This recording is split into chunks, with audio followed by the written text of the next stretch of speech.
महाराष्ट्र शासनाच्या दिव्यांग कल्याण विभागामार्फत 6 मार्च 2026 रोजी प्रसिद्ध करण्यात आलेल्या एका पत्राबद्दल आहे. या पत्राचा मुख्य सारांश खालीलप्रमाणे आहे. विषय: ज्या शासकीय कर्मचारी औद्योगिकेतर संघटनांना शासनाची मान्यता नाही, त्यांनी दिलेली निवेदने, गाऱ्हाणी किंवा पत्रव्यवहार विचारात न घेण्याबाबत हे निर्देश देण्यात आले आहेत. महत्त्वाचे मुद्दे. नियम: महाराष्ट्र नागरी सेवा वर्तणूक नियम 1979 मधील नियम 29 नुसार केवळ शासनमान्य संघटनांशीच अधिकृत पत्रव्यवहार केला जातो.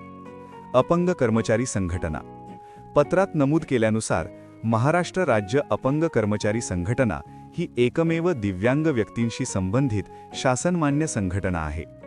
कडक सूचना: ज्या संघटनांकडे शासनाची अधिकृत मान्यता नाही, त्यांच्या निवेदनांची किंवा पत्रांची दखल घेऊ नये आणि अशा संघटनांसोबत कोणत्याही बैठका आयोजित करू नयेत असे स्पष्ट आदेश देण्यात आले आहेत.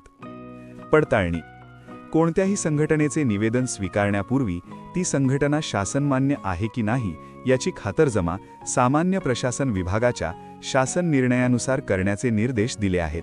3.3 अनेक संघटना ह्या श्रमिक अधिनियमाखाली धर्मादाय आयुक्तायांच्या अंतर्गत नोंदणीकृत असून तसे लेटरहेडवर छापून त्या शासनमान्य असल्याचे समजून शासनाकडे पत्रव्यवहार करीत असतात.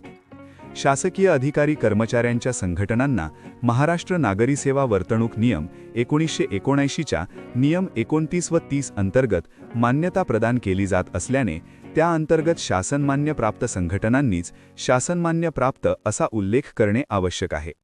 3.4 महाराष्ट्र नागरी सेवा वर्तणूक नियम 1979 मधील नियम क्रमांक 29 अन्वये शासन मान्यता प्राप्त नसलेल्या संघटनांनी शासनाची कोणत्याही प्रकारे दिशाभूल करण्याचा प्रयत्न केल्यास त्या संघटनाविरुद्ध योग्य कायदेशीर कारवाई करण्यात यावी.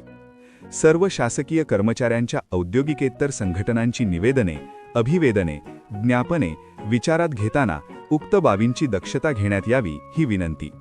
सर्व महानगरपालिका आयुक्त, सर्व जिल्हाधिकारी आणि मुख्य कार्यकारी अधिकारी यांना अंमलबजावणीसाठी पाठवण्यात आले आहे.